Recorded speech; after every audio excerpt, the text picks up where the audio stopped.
اور اس ہستی کے کہ جس کے بارے میں رسول اللہ صلی اللہ علیہ وسلم نے فرمایا یہ محدث ہے، محدث نہیں محدث، جس کی زبان سے صرف حق ہی جاری ہوتا ہے، جس کی زبان سے صرف سچ ہی جاری ہوتا ہے، جو ایسی گفتگو کرتا ہے کہ جب وہ گفتگو کرے اللہ تعالیٰ آسمان سے تائید نازل فرما دے، جب وہ چاہے کہ امہات المومنین چاہے مائیں ہیں چاہے ابدی محرم ہیں لیکن ان کا پردہ بھی ہونا چاہیے تو اللہ آسمان سے پردے کی آیتیں نازل کر دے، جب وہ چاہے کہ مقام ابراہیم کو مصلی ہونا چاہیے اللہ آسمان سے آیتیں نازل کر دے۔ وہ ہستی اتنی جلیل القدر، اس کا کیا مزاج ہے، اور ہمارا اور آپ کا اور معاشرے کے اندر لوگوں کا کیا مزاج ہے؟ حدیث پیش کر دو، حدیث تو ٹھیک ہے، جب یہ جو جملہ یہ بڑا خطرناک ہے، حدیث تو ٹھیک ہے مگر اس مگر کے اوپر تف ہے، حدیث ٹھیک ہے تو بس قبول کر، بات مان لے۔ یہی صحابہ کا مزاج ہے اور یہی امت کا مزاج ہونا چاہیے۔ حضرت عمر نے جب ریاست بہت پھیل گئی، سلطنت پھیل رہی ہے، بہت سے آپ کو پتہ اجتہادی فیصلے ہیں، آپ آرڈر کر رہے ہیں، پتہ لگا کہ ڈاکو ہیں، چور ہیں، لڑائی جھگڑے ہوتے ہیں، دیتوں کے معاملے ہیں، ہاتھ کا کسی نے کاٹ دینا، یہ اس طرح کے معاملات چل رہے ہیں، تو حضرت عمر نے اپنے اسلامی ریاست کے قاضیوں کو ایک آرڈیننس پیش کیا، جاری کیا، کہا مجھ تک یہ حدیث پہنچی ہے کہ ایک ہاتھ کے کٹ جانے کی جو دیت ہے وہ 50 اونٹ ہے، میں عمر اس حدیث کی روشنی میں ان ہاتھوں کی انگلیوں کو تقسیم کرنا چاہتا ہوں۔ کیس آ رہے ہیں کہ ایک کی ایک ہاتھ تو نہیں کٹا، انگلی کٹ گئی ہے، 2 انگلیاں کٹ گئی ہیں۔ حضرت عمر نے کہا میں نے غور کیا، میں نے بڑا غور و فکر کیا ہے کہ اس ہاتھ کی 5 انگلیوں میں مجھے سب سے طاقتور انگوٹھا نظر آتا ہے، اور یہ بات حقیقت بھی ہے، انگوٹھا سب سے طاقتور ہے، مضبوط ہے، گرفت میں، پکڑنے میں، کام آنے میں، اس کی دیت میں 15 اونٹ مقرر کرتا ہوں۔ انگوٹھے کے بعد جو 2 انگلیاں پے در پہ آ رہی ہیں ان کی دیت میں 10 اونٹ مقرر کرتا ہوں، یہ قوت و طاقت میں تقریباً برابر ہیں، اگرچہ انگوٹھے سے کچھ کم ہے، اس کے بعد والی انگلی وہ کافی کمزور ہے، سب سے چھوٹی انگلی سے تو بہتر ہے، اس کی دیت میں 9 اونٹ مقرر کرتا ہوں، اور آخری انگلی جو سب سے چھوٹی ہے، قوت و طاقت میں بھی اور کام آنے میں بھی سب سے کمزور ہے، اس کی اگر کسی کی انگلی کٹ جائے اس کی دیت 6 اونٹ۔ اونٹ کتنے بنائے؟ اونٹ 50 ہی بنائے، انگوٹھا 15، ساتھ والی 2 انگلیاں 10، ساتھ والی انگلی 9 اور آخری انگلی 6، اونٹ 50 ہی بنائے ہیں۔ رسول اللہ کی حدیث بھی 50 کی ہے۔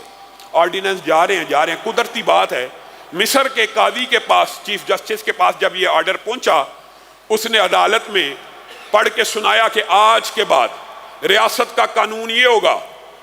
عوف بن مالک پاس بیٹھے ہیں، انہوں نے کہا ذرا رک جا، ابھی تو نے کوئی کیس آیا، اس کے اوپر امپلیمنٹیشن، اس کو لاگو اور جاری نہیں کرنا، میں ذرا کہاں بیٹھے میں مصر میں ذرا عمر سے بات کر کے آتا ہوں اور میں اس سے پوچھتا ہوں عمر نے یہ آرڈیننس کیسے جاری کیا، کس اصول کے تحت، کس دلیل کے تحت جاری کیا۔ عوف بن مالک مصر میں بیٹھے ہوئے، یہ صحابہ ہیں جن کو حدیث کی قدر و قیمت کا احساس ہے، گھوڑا دوڑاتے ہوئے تیزی سے منزلوں کی منزلیں سفر کرتے ہوئے حضرت عمر کی بارگاہ میں حاضر ہو گئے۔ حضرت عمر سے سلام دعا کی، کہا عمر آپ نے آرڈیننس جاری کیا ہے؟ جی کیا ہے، انگوٹھے کے 15 اونٹ، ساتھ والی انگلیوں کے 10، پھر 9، پھر 6، یہ آرڈیننس آپ نے کس دلیل کے تحت جاری کر دی ہے؟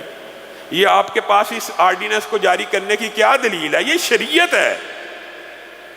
حضرت عمر بھی مزاج آپ کو پتا ان کا جلالی تھا، تو اتنی دور سے نہ سلام نہ دعا نہ کھانا پینا، آتے ساتھ مجھے احتساب کی حالت میں میرے سے سوال جواب کرنا شروع کر دیا۔ بندہ بیٹھتا ہے، کوئی بات ہوتی ہے، کوئی بات نہیں، یہ بات ابھی ہوگی، تو جو میرے پہ اعتراض کر رہا ہے، میں نے تو اپنی عقل سے، اجتہاد سے، غور و فکر کر کے یہ آرڈیننس جاری کیا، میرے پاس یہ حدیث ہے عوف کہ ہاتھ کٹ جائے دیت 50 اونٹ ہے، میں نے ان اونٹوں کو تقسیم کر دیا۔ اچھا عمر، آپ نے جس حدیث سے یہ دلیل اخذ کی ہے، میرے پاس اس کے علاوہ بھی ایک حدیث موجود ہے۔ اچھا آپ بیان کریں۔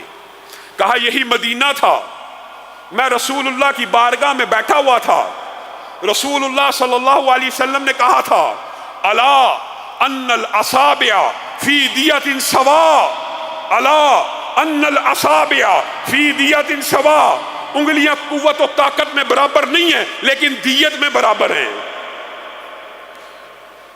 حضرت عمر نے عوف بن مالک کی سند سے یہ حدیث سن لی، اب کاتب کو بلایا، کہا کاتب کو بلایا جائے، یہ مزاج ہے، یہ صحابہ کا مزاج ہے، یہ فقیہ امت کا مزاج ہے، یہ اس ہستی کا مزاج ہے کہ جس کی تائید میں 18 سے زیادہ قرآن کی آیتیں نازل ہوئی ہیں۔ اور حضرت عوف بن مالک بھی میرے ذہن میں خیال آتا ہے اس وقت پتہ نہیں کس کیفیت کا شکار ہوئیں گے۔ کاتب کو بلاؤ، کاتب آیا، لکھو ایک نیا آرڈیننس۔ کیا؟ عمر نے جو فتویٰ جاری کیا پورے کا پورا ویسے لکھ دو۔ میرے ذہن میں یہ خیال آتا ہے جب حضرت عمر اپنے فتوے کو پورے کا پورا دوبارہ لکھوا رہے ہوں گے تو عوف بن مالک کے ذہن میں شاید، یہ میں کہہ رہا ہوں، خیال آ رہا ہو کہ عمر نے شاید بات نہیں مانی، کہا پورے کا پورا میرا آرڈیننس لکھ دو دوبارہ۔ کاتب نے لکھ دیا، کہا نیچے عوف بن مالک سے جو حدیث ہم تک پہنچی ہے وہ بھی لکھ دو، وہ بھی لکھ دی۔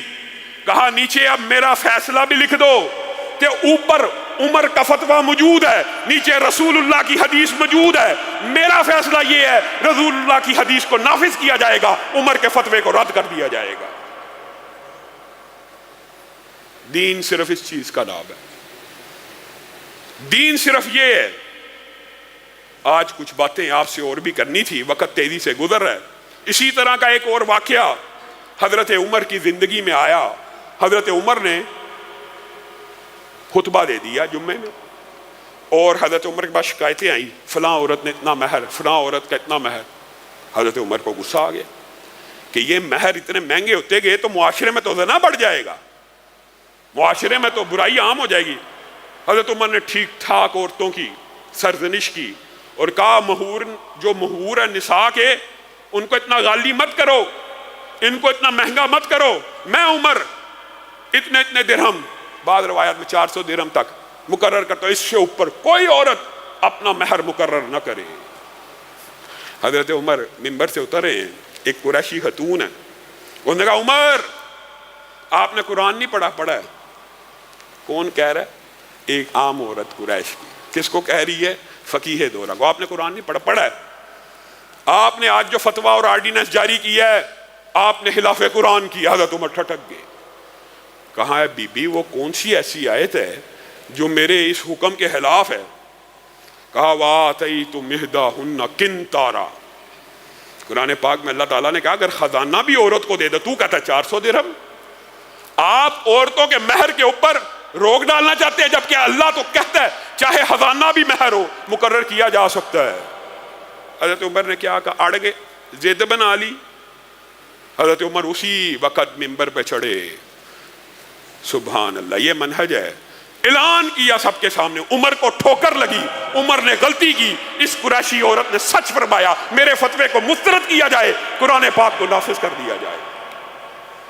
اور ساتھ میں ایک پیار بھرے انداز میں جملہ بھی کہا، عمر کیا دور آ گیا کہ مدینہ کی قریشی عورتیں تیرے سے زیادہ قرآن جاننا شروع ہو گئی۔